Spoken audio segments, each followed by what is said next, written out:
Good morning, everyone. My name is Yashali Siligan. I am the press reporter of Group 5, which is the Chapter 7. This morning, we will discuss about the introduction to production, cost, and industry structure. So first, what is a firm? A firm is just another word for a business or organization that combines labor, capital, land, and materials to make product or services. For example, think of a small bakery. They have a bakers as labor, ovens as capital, the shop space as land, and ingredients like flour and sugar as materials. When they put all this together, they produce bread. That's what we call production. Next is production. Production simply means combining inputs to produce outputs. In other words, turning materials into something more valuable. Like example, 200 worth of flour and eggs, which is the inputs, can become 500 worth of bread, which is the output. And that's how a firm earns profit. Now, every firm has to make a few important decisions. They have to decide what product to make. For example, will the bakery sell pandesal or cakes? How to make it by hand or using machine ba? How much to produce, 100 pieces or 1,000 pieces in a day or month ba? What price to sell it for, 2 pesos ba or 3 pesos each? And how many workers to hire? All these decisions depend on the cost of production and the market structure or simply how competitive the business is. If there are any big queries thereby, the owner might need to lower prices or make better tasting bread to compete. If the cost of flour goes up, they might need to raise pieces or use their materials more carefully. There are also different market structures. First is perfect competition. Sa perfect competition, there are many sellers with similar products like vegetables sa palengke. Second is monopolistic competition. There are many sellers but each offers something a little different, like multi shop. Third is oligopoly. Only a few big companies dominate like Globe, Smart, and Dito. And lastly is monopoly. There are only one seller like Meralco for electricity. Next is there are options to organize private businesses as sole proprietorship, one owner, partners, more than one owner, corporation, legal title separate from the owner. And now, it proceeds to explicit and implicit cost, accounting, and economic profit. So first, profit. Profit is what the business earns, and the formula is profit equals total revenue and minus nato sa total cost. Total revenue is the money a business earns from selling products. So the formula is total revenue equals price A times sa quantity. Total cost is all the cost of running the business including fixed and variable costs. There are two types of costs, the explicit cost and the implicit cost. Sa explicit cost is actual payment like wages ng employees, rent ng office store, electricity, materials, and etc. And next is the implicit cost. Implicit cost is the hidden cost or opportunity cost.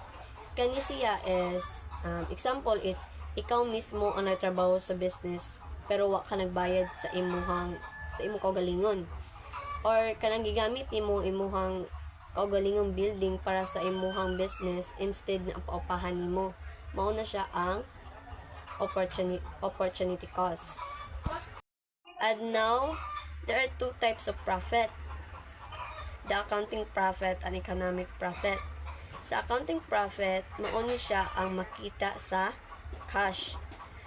Accounting profit tells you how much cash is made. Para makuha nato ni siya, ang formula is accounting profit equals total revenue i-minus siya sa explicit cost. Next is ang economic profit. Ang economic profit na diri si implicit cost o si explicit cost. Economic profit tells you if the business is really worth it when you include your own resources. Para makuha nato sa economic profit is economic profit equals total revenue minus sa implicit cost plus implicit cost. Next, calculating implicit cost. Consider the following example. Fred currently works for a corporate law firm. He is considering opening his own legal practice where he expects to earn $200,000 per year once he establishes himself. To run his own firm, he will need an office and a law clerk. He has found the perfect office which rents for $50,000 per year. He could hire a law clerk for $35,000 per year. If these figures are accurate, would Fred's legal practice be profitable? So first, atong buhaton is, first you have to calculate the cost. Ato ang unahon ang explicit cost. So, example sa mga explicit cost is ang office rental, which is nagkuan siya og $50,000. Law clerk salary, which is $35,000. Ato ang itotal ng explicit cost, which is $85,000. Pag makuha na nato ang total explicit cost, proceed na sa step 2. Subtracting the explicit cost from the revenue gives you the accounting profit. So, atong revenue is $200,000. I-minus nato sa explicit cost na $85,000. Atong accounting profit is $115,000. However, this calculation consider only the explicit cost. To open his own practice, Fred would have to quit his current job, where he is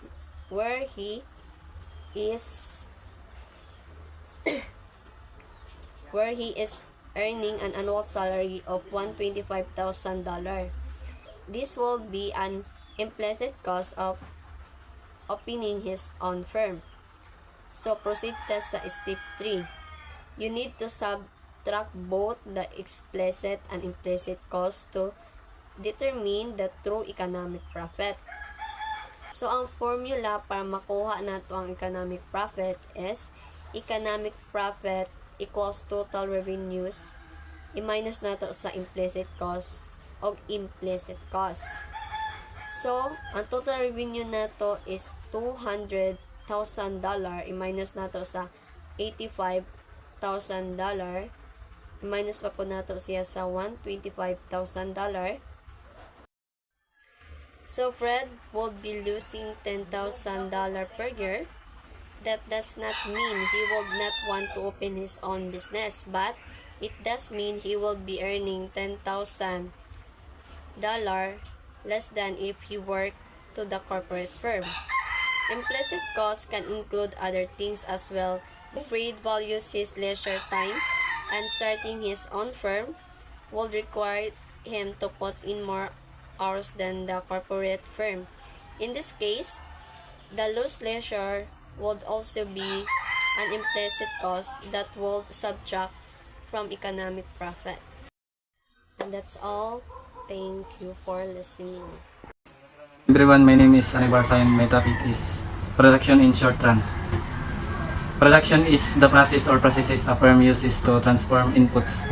Example, labor, capital, raw materials into outputs. Example, the goods or services the firm wishes to sell. Example, this is pizza. Consider pizza making the pizzaiolo. Pizza maker takes flour, water, and yeast to make dough. Similarly, the pizzaiolo may take tomatoes, spices, and water to make pizza sauce. The cook rolls out the dough, brushes on the pizza sauce, and adds cheese and other toppings. The pizzaiolo uses a peel, the shovel-like wooden tool to put the pizza in the oven to cook. Once baked, the pizza goes into a box. If thick if it's for take out and the customer pays for the good, what are the inputs or factors of production in the production process for this pizza? Into several categories. There are 5 categories. First is natural resources, land and raw materials. The ingredients for the pizza are raw materials. These are the basic material that came from nature.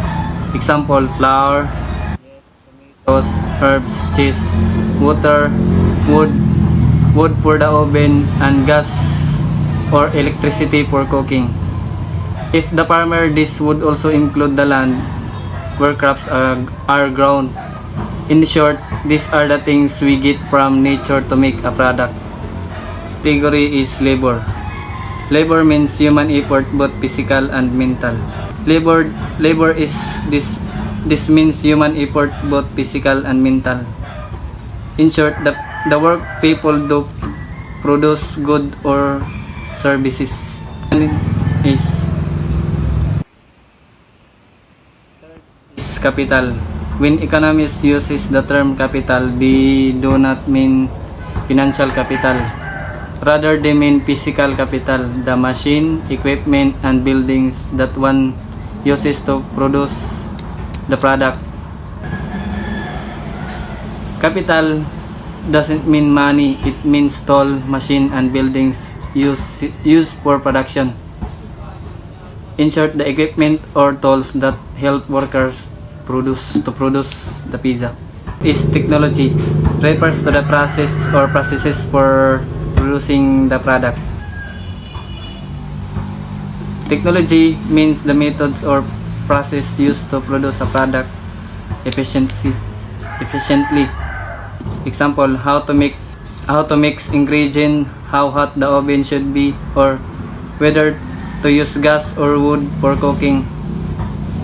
In short, the way or process used to make the product. Entrepreneurship. The person who creates the business whose ideas it is to combine the inputs to produce the outputs. Entrepreneurship, the owner who decide how to make and sell the pizza, how to price it, and how to manage costs.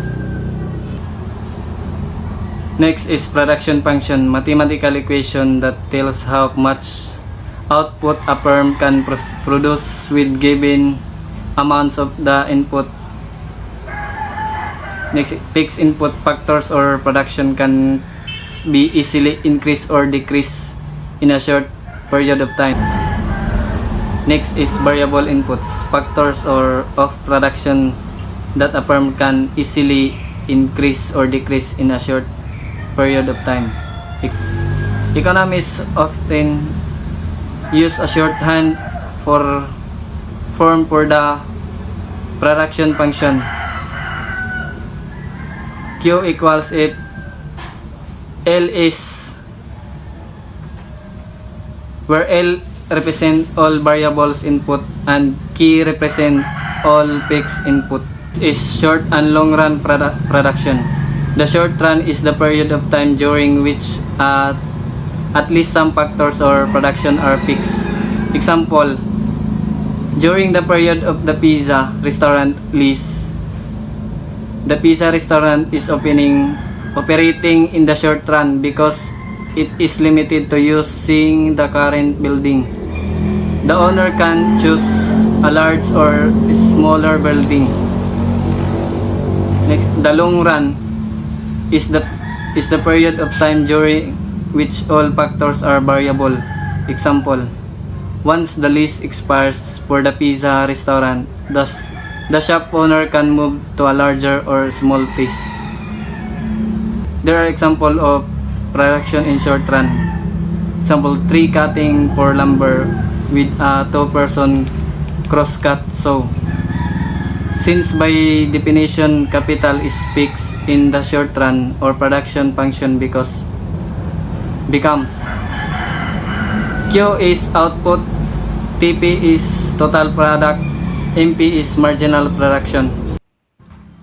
Next is marginal product, change in a firm output when employees more labor. Mathematically, MP equals TP divide L.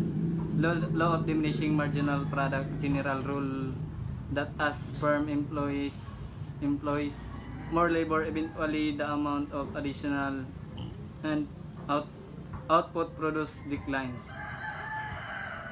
First paragraph is short run total product for trees. Second is marginal product for trees. Na sila'y kalainan. First graph is nagkataas and second graph is nagkaubos. Next is cost in the short run. Factors payment are what the firm pays for the use of the factors of production. Factors payment include raw materials, price for raw materials. Next is rent for land and buildings. Third one, wage and salaries for labor. Fourth, interest and dividend for the use of financial capital, loans and equity investment. Last, profit for entrepreneurship. Cost function is mathematical expression or equation that shows the cost of producing different level of outputs. We can use the information from the production function to determine production cost. What we need to know is how many workers are required to produce any quantity of output. If we flip the orders or the rows, we invert the production function so it shows L equals F and Q. Average and marginal cost. Average cost is the best cost average of producing a given quantity with different average cost as total cost divided by the quantity of output produced. AC equals TC divide Q. Marginal cost is the cost producing one more input of output. Mathematically, marginal cost is the change in the total cost divided by the change in output. MC equals TC divide Q. Fixed and variable cost. Variable cost of production that increase with the quantity produced, the cost of the variable inputs. Fixed cost is fixed inputs expenditure that a firm must make before production start and what does not change regardless of the production level. Next is average total cost, average variable cost, and marginal cost. Average total cost, sometimes referred to simplify as average cost, is total cost divided by the quantity of output. Average variable cost, when we divide variable cost by quantity of output. Marginal cost is the additional cost of producing one more unit of output. Average cost tells a firm whether it can be earned profits given the current price in the market. If we divide profit by the quantity of output produced, we get average profit, also known as the firm profit margin. Expanding the equation for profit gives average profit equals profit divide quantity produced. Total revenue minus total cost divide quantity produced.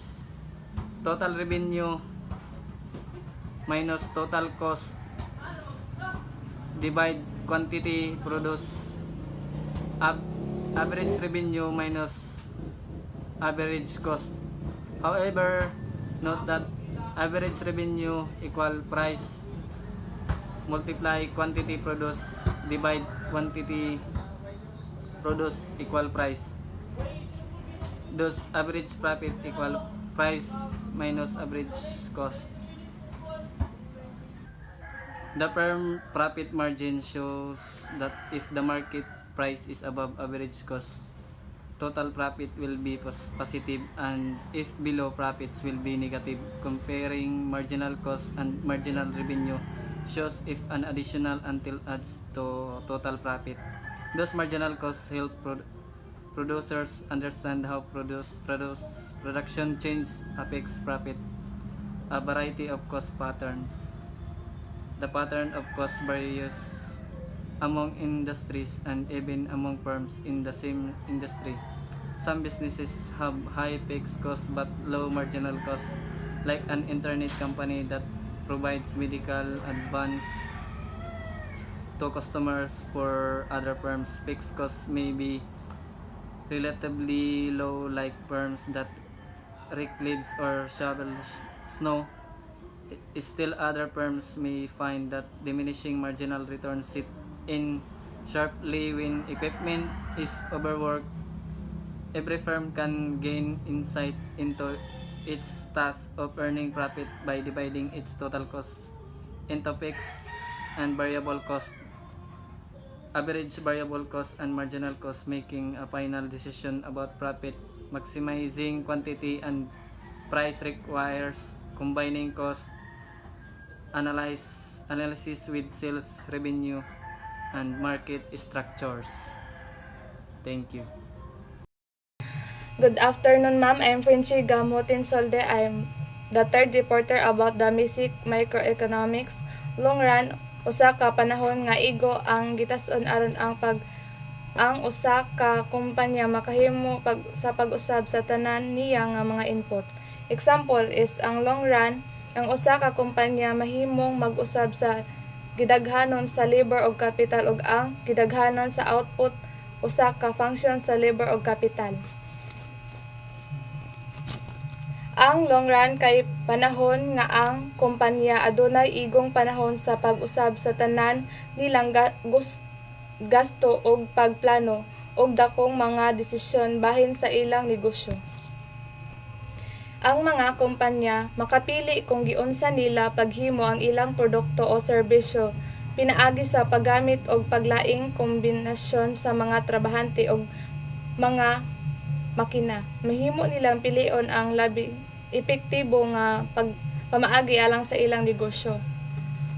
Og ang mga lokal nga gobyerno muhire og pribadong kumpanya og labaw gyud sa tanan, usa ka kumpanya nga gusto makaginansya og mopili sa labing barato nga pamaagi. Samtang nagtaas ang gasto sa trabaho, ang kumpanya nagpuli sa trabaho og daghang makinarya aron mainusan ang kinatibuk-an nga gasto. Kini ang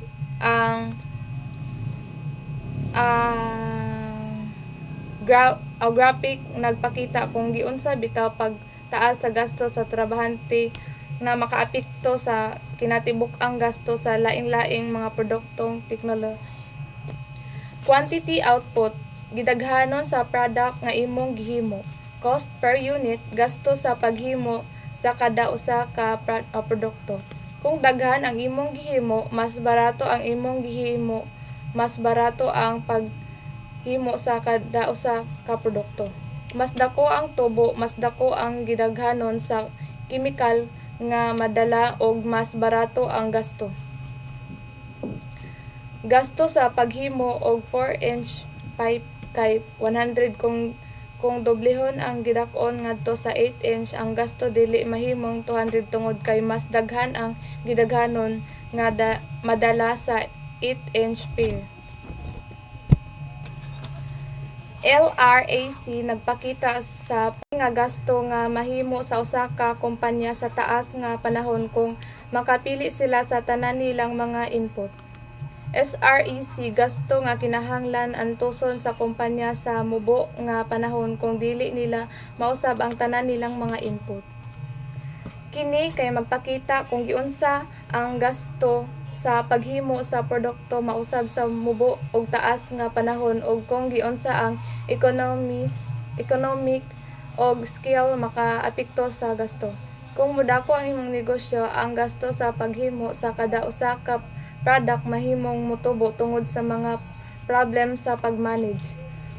Kini nga graph nagpakita kung unsa kadako ang mga negosyo na kung pila ka mga negosyo ang naa.